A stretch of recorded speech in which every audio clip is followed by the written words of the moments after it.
Rayon second month వేడుక. వాళ్ళమ్మ వాడిని ముస్తాబు చేసింది చకచక. రాండి ఒక లుక్ వేద్దాం. Hi friends, welcome to my channel. Today blog ఏం తెలుసా, మా బాబుది సెకండ్ మంత్ ఫంక్షన్ అనమాట. ఈరోజు మహాశివరాత్రి 15th. శివుడు థీమ్ చేశాను చూడండి. అందుకని శివుడు థీమ్ చేశాను. సేమ్ టు సేమ్ బియ్యము కందిపప్పుతోనే చేశాను. ఆడ బొట్టు ఉంది కదా, దాంతో అది మాత్రం పేపర్ వర్క్ అనమాట. ఏమో అదే క్లౌడ్స్ లాగా కాటన్తో పెట్టాను క్లౌడ్స్ మేము. దాని తర్వాత ఏంటంటే మా పాపకి పర్చేస్ చేసాము. నిన్న డ్యాన్స్ వేసింది.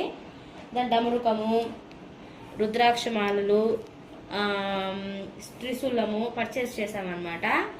అదే దాన్ని ఆ ప్రాపర్టీనే అబ్బాయికి వాడుతున్నాము, సేమ్ డ్రెస్తో సహా అబ్బాయిది. మేము సెకండ్ మంత్ అని చెప్పేసి కేక్ పర్చేస్ చేసాము. సెకండ్ మంత్ కేక్ అనమాట అది. ఇప్పుడు మా బాబాని ఎలా రెడీ చేశానో చూపిస్తాను. ఇప్పుడు చూస్తాం.